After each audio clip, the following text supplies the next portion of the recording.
Hello students, যদিহে HS 2026 দিবা তেনেহলে কিন্তু এই ভিডিওটো অলপ স্কিপ নকৰিবা আৰু এই ভিডিওটো সম্পূৰ্ণ চাবা। আজিৰ ভিডিওটোত আমি তোমালোকৰ যে ইংলিশ সাবজেক্টটো আছে এই ইংলিশ সাবজেক্টৰ কমপ্লিট সিলেবাস খিনি আলোচনা কৰিম।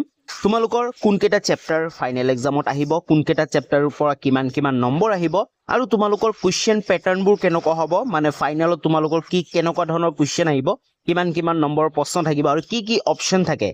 কাৰণ গ্ৰামাৰ আৰু তোমালোকৰ ৰাইটিংত বহুতখিনি অপচন থাকে, তো কি আহিব গোটেইখিনি আমি আলোচনা কৰিম আৰু অতি সহজতে তোমালোকক বুজাবলৈ চেষ্টা কৰিম। তো ভিডিওটো সম্পূৰ্ণ চাবা একেবাৰে লাষ্টলৈ, তাৰ পিছত তোমালোকে চাবা তোমালোকৰ গোটেই সাবজেক্টৰ ওপৰত গোটেইখিনি নলেজ হৈ যাব। তোমালোকে কেনেকৈ পঢ়িবা, কেনেকৈ তোমালোকে HS 2026 ৰ কাৰণে প্ৰিপাৰেচন কৰিবা, তাৰ উপৰি আমাৰ চেনেলতো তোমালোকে ইম্পৰ্টেন্স খিনি পাই যাবা। তো তাৰ কাৰণে চেনেলটো সাবস্ক্ৰাইব কৰি বেল আইকনটো প্ৰেছ কৰি অল কৰি ৰাখিবা। তো আমি ভিডিওটো আৰম্ভ কৰো। প্ৰথমতে চোৱা সেকশন হিচাপে ভগাই দিছে যে কি সেকশন আছে আৰু কোৰ পৰা কিমান নম্বৰ আহিব। তা আমি প্ৰথমতে সেকশনবোৰ আলোচনা কৰো, কোৰ পৰা কিমান নম্বৰ আহিব, তাৰ পিছত প্ৰতিটো সেকশনৰ পৰা কি আহিব গোটেইখিনি অতি ভালকৈ আলোচনা কৰিম। ওকে, প্ৰথমতে চোৱা সেকশন যি এ আছে সেইটো হৈছে ৰিডিং স্কিল। তো ৰিডিং স্কিলত আমি তোমালোকে চাব পাৰা ৰিডিং আনসিন প্ৰজ পেছেজ। তো পেছেজৰ কথা গম পোৱা তোমালোকে, ক্লাস 9 ৰ পৰা তোমালোকে পেছেজ ৰাইটিং লিখি আহিছা। তো HS ফাইনেলত যি পেছেজ আহিব সেইটো হৈছে আনসিন প্ৰজ পেছেজ থাকিব আৰু ইয়াৰ পৰা তোমালোকে চাব পাৰা 10 নম্বৰ থাকিব। তো কেনেকুৱা পেছেজ থাকিব গোটেইখিনি আলোচনা কৰিম। তাৰ পিছত চোৱা সেকশন বি সেইটো হৈছে এডভান্স ৰাইটিং স্কিল। তো এডভান্স ৰাইটিং স্কিলত কি থাকিব তাৰ কথা আলোচনা কৰিম, কিন্তু এডভান্স ৰাইটিং স্কিলৰ পৰা তোমালোকে চাব পাৰা 25 নম্বৰ আহিব। তাৰ পিছত সেকশন সি সেইটো হৈছে গ্ৰামাৰ সেকশন। গ্ৰামাৰ সেকশনত তোমালোকে চাব পাৰা নেৰেশন আহিব, ডাইৰেক্ট এণ্ড ইনডাইৰেক্ট 4 নম্বৰ থাকিব। গ্ৰামাৰ সেকশনৰ পৰা 20 মাৰ্ক আহিব। 20 মাৰ্কৰ ভিতৰত কি থাকিব, নেৰেশন থাকিব 4 মাৰ্কৰ, তাৰপিছত ভইচ থাকিব 3 মাৰ্কৰ, তাৰ পিছত টেন্স থাকিব 5 মাৰ্কৰ, তাৰপিছত প্ৰিপজিশন থাকিব 4 মাৰ্কৰ, মানে 4টা থাকিব। তাৰপিছত ট্ৰান্সফৰমেশন অফ সেন্টেন্সেস ইয়াৰ পৰা তোমালোকৰ 4 নম্বৰ থাকিব। তাৰপিছত যি সেকশন ডি আছে সেই সেকশন ডি টো হৈছে প্ৰেসক্ৰাইব বুকস। তোমালোকৰ যি বুকস আছে দুখন বুক আছে, এটা হৈছে ফ্লেমিংগো, এটা হৈছে পিষ্টাছ। তো ফ্লেমিংগোৰ পৰা তোমালোকৰ টোটেল 30 মাৰ্ক আহিব। তো ফ্লেমিংগোৰ কোনকেইটা চেপ্টাৰ আহিব সকলোবোৰ আলোচনা কৰিম আৰু তোমালোকৰ যি বুক আছে সেই বুকত তোমালোকে চিন দি ল'ব পাৰা নাইবা টিক কৰি ল'ব পাৰা চেপ্টাৰবোৰ। তাৰপিছত ভিস্টাজৰ পৰা তোমালোকৰ চোৱা 15 নম্বৰ আহিব। তো তোমালোকে গোটেইখিনি গম পালা কোৰ পৰা কিমান নম্বৰ আহিব। এতিয়া আমি আৰু ভালকৈ আলোচনা কৰিম। সেকশন এ যি আছিল সেইটো আছিল কি ৰিডিং আনসিন পেছেজ। তো কেনেকুৱা ধৰণৰ পেছেজ আহিব, কেনেকুৱা কোৱেশ্চন আহিব গোটেইখিনি আলোচনা কৰিম। তো চোৱা reading unseen prose passage, the length of the passage will be between 500 to 800 word. তো তোমালোকৰ যি পেছেজটো থাকিব সেই পেছেজটো 500 পৰা 800 ৱৰ্ড থাকিব। আৰু তোমালোকৰ কি দিয়া আছে যে কেনেকুৱা ধৰণৰ পেছেজবোৰ আহিব পাৰে সেইখিনি দিয়া আছে। চোৱা ফেকচুৱেল পেছেজ আহিব পাৰে, নাইবা ডিসকাৰ্সিভ পেছেজ আহিব পাৰে, নাইবা লিটাৰেৰী পেছেজ আহিব পাৰে। তো লিটাৰেসি পেছেজ আহিব পাৰে। তো যিকোনো তোমালোকৰ পেছেজ আহিব পাৰে আৰু সেই পেছেজটো তোমালোকে কৰিব লাগিব। তো পেছেজটোৰ পৰা কোৱেশ্চন কেনেকুৱা থাকিব তোমালোকে চাব পাৰা short answer type question to test local, global and inferential comprehension. তো তোমালোকে চাব পাৰা মাৰ্ক এলটেড 7 মাৰ্ক। তো তোমালোকৰ যি পেছেজটোত আছে তাৰ পৰা তোমালোকৰ শৰ্ট কুৱেশ্চনো থাকিব আৰু তাৰ লগতে 2 নম্বৰৰ কুৱেশ্চনো থাকিব পাৰে। তো তোমালোকৰ 7 নম্বৰ থাকিব। কিন্তু এই পেছেজটো তোমালোকে গম পোৱা 10 নম্বৰ আহিব আৰু 10 নম্বৰৰ 3 নম্বৰ থাকিব তোমালোকৰ ভকেবুলাৰী। তো এই পেছেজটোৰ পৰা তোমালোকৰ ভকেবুলাৰীও দিব আৰু তাত তোমালোকৰ 3 নম্বৰ থাকিব। টোটেল তোমালোকৰ 10 মাৰ্ক থাকিব। ওকে, তো তোমালোকে গম পালা যে কি ওপৰত পেছেজ আহিব পাৰে। তো তোমালোকে যিবোৰ আগৰ বছৰত আহি গৈছে পেছেজবোৰ সেই পেছেজবোৰ প্ৰেক্টিছ কৰা ষ্টাৰ্ট কৰা। সেইবোৰ প্ৰেক্টিছ কৰি থাকিলে তোমালোকৰ পেছেজৰ কাৰণে এটা ভাল আইডিয়া পাই যাবা। তাৰপিছত আমি সেকশন বি লৈ আগবাঢ়ো। সেকশন বি টো হৈছে এডভান্স ৰাইটিং স্কিল।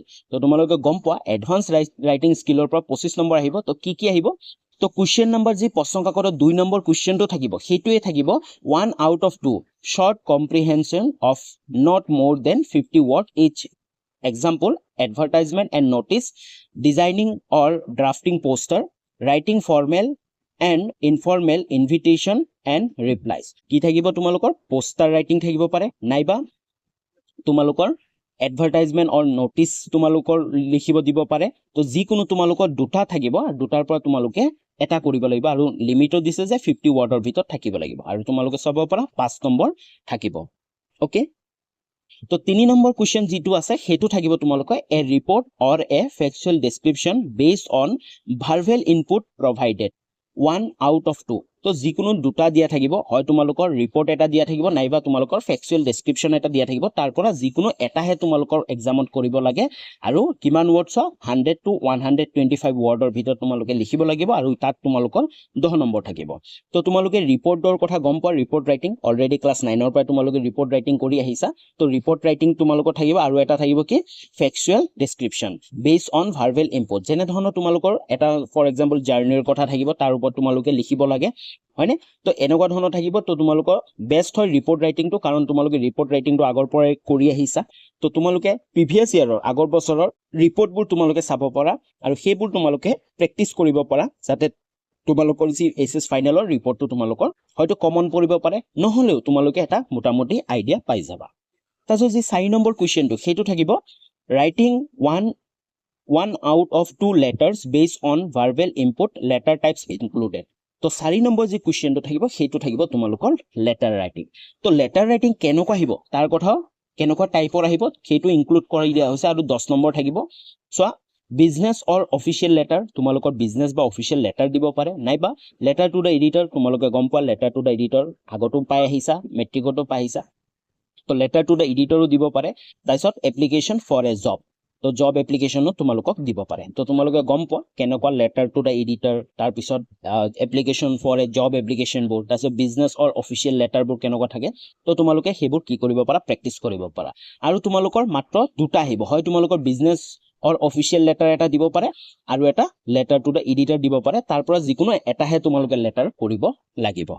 অ'কে, তো গোটেইখিনি আমাৰ যি এডভান্স ৰাইটিং স্কিল আছে সেইখিনি তোমালোকে বুজি পালা। এতিয়া আমি যি ছেকশ্যন চি আছে গ্ৰামাৰ ছেকশ্যন, গ্ৰামাৰ ছেকশ্যনৰ কথা আলোচনা কৰিম। গ্ৰামাৰ ছেকশ্যনত তোমালোকে চাব পাৰা 20 মাৰ্ক আহিব, আৰু অলৰেডি আমি ক'লোৱে প্ৰথমতে। তো গ্ৰামাৰত কি কি আহিব, নেৰেশ্যন আহিব, ডাইৰেক্ট এণ্ড ইনডাইৰেক্ট নেৰেশ্যন। তো তোমালোকে ডাইৰেক্ট এণ্ড ইনডাইৰেক্ট নেৰেশ্যন কেনেকৈ কৰে ভালকৈ তোমালোকে প্ৰেক্টিচ কৰা। তো ইয়াৰ পৰা তোমালোকৰ 4 নম্বৰ আহিব, মানে তোমালোকৰ দুটা কৰিব দিব, 2-2কে থাকিব। তাৰপিছত ভইচ আহিব, ভইচত তোমালোকে চাব পাৰা 3 নম্বৰ 3 মাৰ্কছ থাকিব, তো 3টা কৰিব দিব। তাৰপিছত টেন্স আছে, টেন্স আহিব 5 নম্বৰ, মানে 5টা টেন্স কৰিব দিব। তাৰপিছত প্ৰিপজিশ্যন আছে 4 নম্বৰ, তাৰপিছত ট্ৰান্সফৰমেশ্যন অফ চেণ্টেন্সেছ আছে 4 নম্বৰ। তো এইখিনি গোটেইখিনি হ'ল গ্ৰামাৰ ছেকশ্যন। তো গ্ৰামাৰ তোমালোকৰ এই 5টা গ্ৰামাৰ আহিব, narration, voice, tense, preposition, transformation of sentences. তো এতিয়াৰ পৰাই তোমালোকৰ যি গ্ৰামাৰ আছে, গ্ৰামাৰ তোমালোকে ভালকৈ এইকেইটা narration, voice, tense, preposition, transformation of sentence ভালকৈ তোমালোকে পঢ়া আৰু তোমালোকে প্ৰেক্টিচ কৰি যোৱা প্ৰিভিয়াছ ইয়াৰ কুৱেশ্যন এনচাৰবোৰ, মানে প্ৰিভিয়াছ ইয়াৰ গ্ৰামাৰবোৰ। অ'কে, তো এতিয়া আমি আগবাঢ়ো ছেকশ্যন ডি লৈ। ছেকশ্যন ডি হৈছে আমাৰ যি টেক্সট বুক আছে সেই টেক্সট বুক ছেকশ্যন। তো তোমালোকে গম পোৱা তোমালোকৰ দুটা টেক্সট বুক আছে, এটা হৈছে ফ্লেমিংগো আৰু এটা হৈছে ভিষ্টাছ। তো প্ৰথমতে চোৱা যি ফ্লেমিংগো আছে, ফ্লেমিংগোৰ পৰা কি কি আহিব তোমালোকে গম পোৱা। ফ্লেমিংগোৰ 30 মাৰ্ক আহিব। তো প্ৰথমতে প্ৰ'জ ছেকশ্যন, প্ৰ'জ ছেকশ্যন কি কি আহিব, দ্য লাষ্ট লেচন, তাৰপিছত মেমৰিজ অফ ছোটা চাহেব, তাৰপিছত লৰ্ডছ স্প্ৰিং, তাৰপিছত ইণ্ডিগো, তাৰপিছত গোয়িং প্লেচেছ। তো এই 5টা চেপ্টাৰ আহিব, তোমালোকে তোমালোকৰ কপিত তোমালোকৰ টেক্সট বুকত তোমালোকে মাৰ্ক কৰি ল'ব পাৰা। এই 5টা চেপ্টাৰ আহিব, এই 5টা চেপ্টাৰ আমি পঢ়িব লাগিব। এই 5টা চেপ্টাৰৰ পৰা আমি কি কি পঢ়িম গোটেইখিনি আলোচনা কৰিম, কেনেকুৱা ধৰণৰ প্ৰশ্ন আহে গোটেইখিনি দিয়া আছে। তাৰপিছত চোৱা পয়েট্ৰি ছেকশ্যন, পয়েট্ৰি ছেকশ্যনৰ পৰা কি কি আহিব, মাই মাদাৰ এট 66, তাৰপিছত keeping quiet, A things of beauty, তাৰপিছত ৰোড চাইড ষ্টেণ্ড। তো এই 4টা আহিব তোমালোকৰ পয়েট্ৰি। তো টোটেল তোমালোকৰ যি ফ্লেমিংগো আছে, ফ্লেমিংগোৰ পৰা তোমালোকে 9টা চেপ্টাৰ পঢ়িব লাগিব, 5টা প্ৰ'জ আৰু 4টা পয়েট্ৰি। তাৰপিছত তোমালোকে চোৱা কুৱেশ্যন পেপাৰত 6 নম্বৰ কুৱেশ্যনটো থাকিব, সেইটো থাকিব 1 out of 2, মানে যিকোনো দুটাৰ পৰা এটা কৰা হা, extract based on poetry from the text to test comprehension and applications.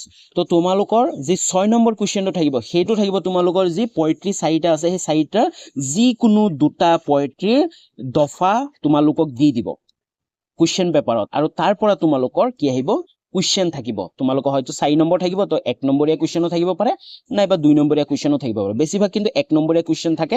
তো তোমালোকৰ যিকোনো দুটা কবিতাৰ পৰা দফা উঠাই দিব, দুটা অপশ্যন থাকিব। তো তাৰ পৰা তোমালোকৰ কুৱেশ্যন এনচাৰ দিয়া থাকিব, সেই কুৱেশ্যন এনচাৰবোৰ কৰিব লাগে। অলৰেডি তোমালোকে আগতো কৰিছা, তো তোমালোকে বুজি পাইছা কি কি।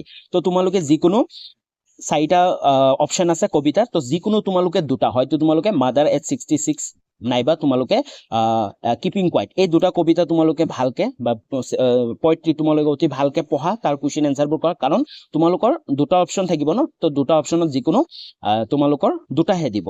তো হয়তো তোমালোকে 1 আৰু 2ৰ ভিতৰত এটা দিব, আৰু 3 আৰু 4ৰ ভিতৰত এটা দিব। তাৰপিছত কুৱেশ্যন নম্বৰ 7 যিখন আছে 7টো আছে 7টো থাকিব 3 আউট অফ 4 শৰ্ট কুৱেশ্যন মানে 4টা দিয়া থাকিব অপচন 4টাৰ পৰা তোমালোকে যিকোনো 3টা কৰিব লাগিব আৰু এই শৰ্ট কুৱেশ্যনবোৰ থাকিব ক'ৰ পৰা পয়েট্ৰি সেকশনৰ পৰা চোৱা তোমালোকক লিখি দিছে পয়েট্ৰি সেকশনৰ পৰা শৰ্ট কুৱেশ্যন মানে 2 নম্বৰীয়া প্ৰশ্ন তোমালোকে প্ৰশ্ন উত্তৰবোৰ পঢ়িব লাগিব তো টোটেল 3টা কৰিব লাগিব টোটেল 6 নম্বৰ থাকিব তাৰপিছত যি কুৱেশ্যন নম্বৰ 8টো থাকিব সেইটো হৈছে 5 very short answer question out of 7 question based on the lessons from the prescribed text তো তোমালোকৰ যি প্ৰস সেকশন আছে মানে প্ৰস সেকশন গিটা আছে প্ৰস সেকশনৰ পৰা তোমালোকৰ 7টা অপচন দিয়া থাকিব যিকোনো 5টা তোমালোকৰ ভেৰি শৰ্ট কুৱেশ্যন কৰিব লাগিব মানে প্ৰতিটো 1 নম্বৰকে থাকিব 5টা কৰিব লাগিব তো তোমালোকে গম পালা যে আমাৰ প্ৰস সেকশন গিটা আছে তোমালোকৰ তাৰ পৰা প্ৰতিটো চেপ্টাৰৰ পৰা তোমালোকে শৰ্ট কুৱেশ্যন পঢ়িব লাগিব আৰু পয়েট্ৰি সেকশনৰ পৰা তোমালোকে শৰ্ট কুৱেশ্যনবোৰ পঢ়িব লাগিব তাৰপিছত 9 নম্বৰ কুৱেশ্যন হেতু হ'ব তোমালোকৰ 5 short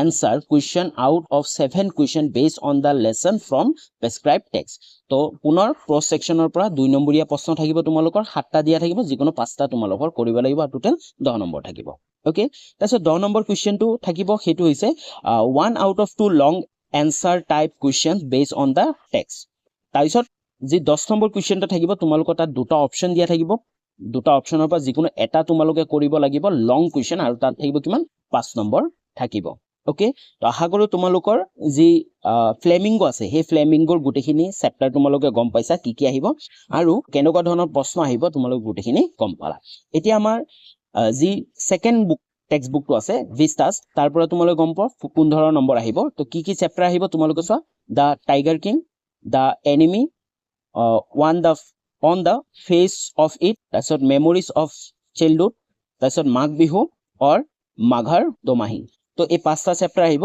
এই 5টা চেপ্টাৰৰ পৰা তোমালোকে চাব পাৰা তোমালোকৰ 11 নম্বৰ কুৱেশ্যনটো থাকিব 1 out of 2 মানে দুটাৰ পৰা এটা লং কুৱেশ্যন থাকিব তাত তোমালোকৰ কিমান থাকিব 7 নম্বৰ থাকিব তো গুটেকিটা চেপ্টাৰৰ পৰা তোমালোকৰ 7 নম্বৰীয়া কুৱেশ্যনবোৰ বেছিকে পঢ়িব লাগিব কাৰণ যিকোনো দুটা চেপ্টাৰৰ পৰা দুটা কুৱেশ্যন দিব পাৰে তাৰ পৰা কিন্তু তোমালোকৰ এটাহে তোমালোকে কৰিব লাগিব আৰু তাত তোমালোকৰ 7 নম্বৰ থাকিব তাৰপিছত 12 নম্বৰ কুৱেশ্যনটো থাকিব হেতু হৈছে 4 short answer question from the supplementary reader তো তোমালোকৰ 4টা শৰ্ট কুৱেশ্যন থাকিব প্ৰতিটোৰে 2 নম্বৰকে থাকিব আৰু তোমালোকৰ 8 নম্বৰ আহিব ওকে তো তোমালোকে গুটেখিনি বুজি পালা তোমালোকৰ যে ভিস্টাসখন আছে সেই টেক্সট বুকটোৰ পৰা তোমালোকে 7 নম্বৰীয়া কুৱেশ্যনবোৰ পঢ়িব লাগিব আৰু তোমালোকে 2 নম্বৰীয়া কুৱেশ্যনবোৰ পঢ়িব লাগিব ওকে তো গুটেখিনি তোমালোকে বুজি পালা কোৰ পৰা কিমান নম্বৰ আহিব কেনেকুৱা ধৰণৰ প্ৰশ্ন আহিব আশা কৰো তোমালোকৰ গুটেখিনি বুজি পাইছা আৰু তোমালোকৰ যে প্ৰিপাৰেচন আছে এসএস ফাইনালৰ কাৰণে তো প্ৰিপাৰেচন বহুখিনি সহায় কৰিব তো যদি ভিডিওটো ভাল পালা তেতিয়া হলে ভিডিওটো লাইক কৰি দিয়া আৰু চেনেলটো সাবস্ক্ৰাইব কৰি লোৱা আৰু ডেসক্ৰিপচনত আমাৰ WhatsApp চেনেলৰ লিংক আছে তোমালোকে WhatsApp চেনেলটো জয়েন হৈ লোৱা আমাৰ WhatsApp চেনেলটো তোমালোকে গুটেকিটা চেপ্টাৰৰ ইম্পৰ্টেন্ট কুৱেশ্যন এনসাৰৰ তোমালোকে পাই যাবা ভিডিও পাবা তাৰ লগতে WhatsApp চেনেলত তোমালোকে PDF সমূহ পাই যাবা তো আজিলৈ ইমানখিনি আছিল যদি ভিডিওটো ভাল লাগিল তেতিয়া হলে লাইক কৰিবা কমেন্ট কৰিবা সাবস্ক্ৰাইব কৰিব নাপাহৰিবা পুনৰ লগ পাম নতুন এটা ভিডিও লৈ তেতিয়ালৈ বাই বাই